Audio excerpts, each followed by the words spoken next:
Scott, you've got some victims here. This poor cherry and this poor dogwood. How have they been surviving with those type of roots? Yes, I brought you a couple sad little guys here. I know it's planting season and everybody's used to seeing a plant in a pot or sometimes this big old sack, ball and burlap. Yes. But I thought it might be nice for your viewers to see what's inside those pots and the ball and burlap. And to tell a little story of the journey these poor little trees have gone on. This is a Quanja cherry. It was grown in a field somewhere far away. Happy in the sunshine. Happy in the sunshine and in the good earth, and had a wonderful person called a grower. Yes. That was very interested in its happiness, because happiness for the tree meant money down the road for the grower. And we assume he or she's a tree lover too, and that they love trees. That's why they're trying to grow them and share them with us. But this tree got a lot of TLC where it was grown. Then this thing happened. Yes.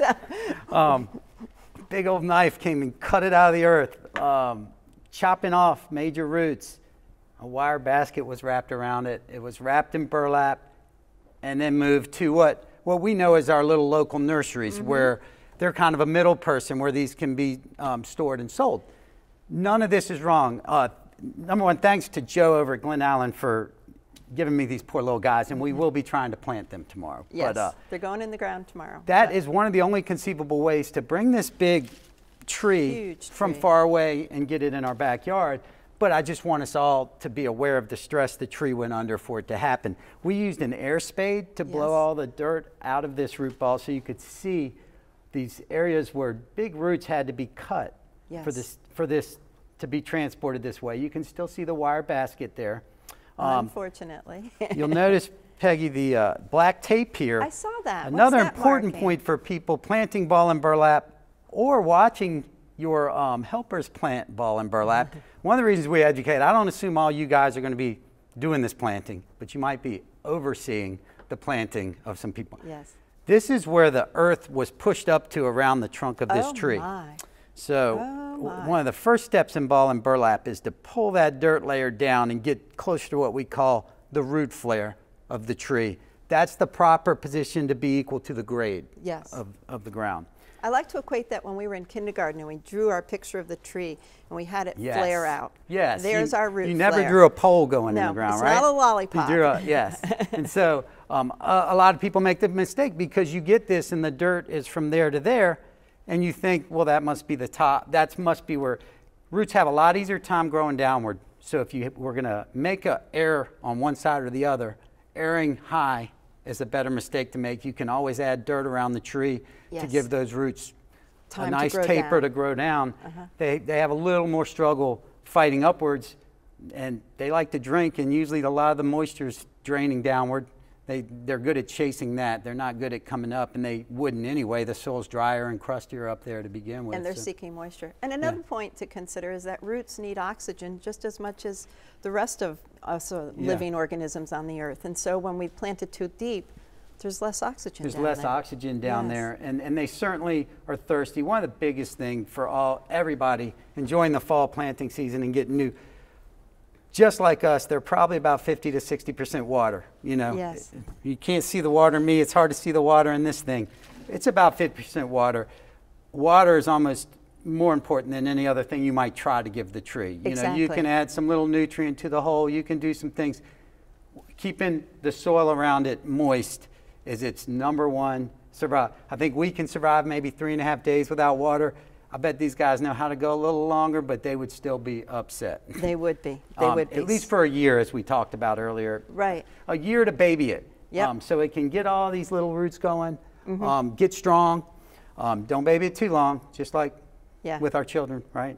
No helicopter. You don't want a helicopter forever on the tree. Not at all. If you're using the stabilizers, that's good for a year or so. Maybe if you're worried that it'll get knocked around or but if you helicopter parent your tree, then it won't learn to grow its own strong roots and to dig for water and to do the things that a tree needs to do to survive, or you're setting up a lifelong dependency. You are. But we've got to move on to, you've showed us the ball and burlap, Scott. Yeah. But this is the potted tree. So this funny looking little root ball, this was a potted, this is a Cherokee Dogwood. Grown in a totally different environment, Completely. Right? Potted in this really light and very nutrient-rich potting mix that allowed this to, Yes, look at all those roots. it didn't have to plow through hard dirt Nope. to see. This guy was still fighting through the earth like a regular tree. This guy could just send out little fine roots everywhere. Great for quick growth, right? Oh, yeah. Look at that. It can grow quickly that way, but keep in mind as you go to take this out of a pot and put it in the ground, you're going to want to, in both cases, creating a new growing environment around either the pot or the root ball diameter is a great thing to do when you can, especially if you're in hard soils, clay. Creating a larger pot for it to grow in for the first year or two to get its mojo going as a tree.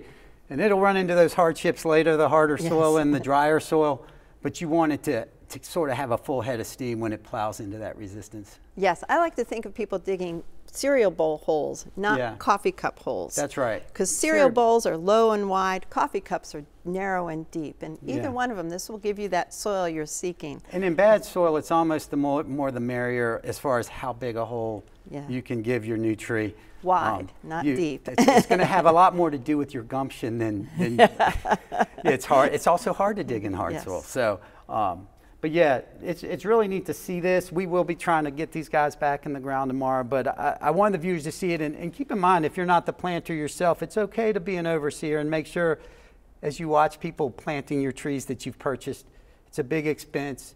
Being a little more knowledgeable about how it should happen means you can have it done well too. Yes, and I think there's points to consider, and that is to make sure that the wire basket is partially cut away, because if it's taken fully away, then that root ball becomes unstable. And also to make sure the burlap is cut partially away. And also, as you were saying, to the depth, because you were saying the depth is too deep for the root flare, but we also have, don't we have a graft right here on this tree?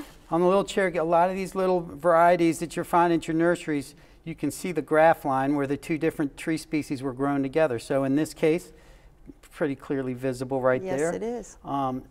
The cherries, isn't it? Usually you will see a good one on a cherry too. This one's not as noticeable, but yeah. So you can look for that. If you're planting to that depth, you've blown it.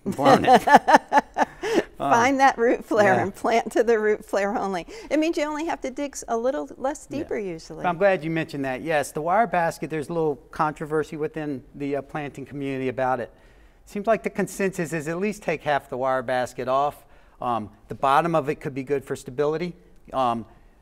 Peggy was actually reminding me earlier at her fine park, sometimes if you have to make an adjustment later, it's easy to grab a hold of that and shift it. So, at least get it down lower so these big lateral roots don't see. A couple of these are plowing right into the wire. Yes, they are. And so definitely do that. Gosh, Peggy, I made a mess.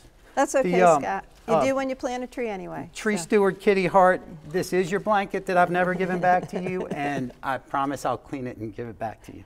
Well, Scott, this is some great information, and I think as people purchase their trees and they start looking at them and getting ready to plant them, they're going to know some steps to look out for, so to make sure that the work they put into the effort of keeping another living organism alive is going to be successful. So thank you. Yep. Thank you.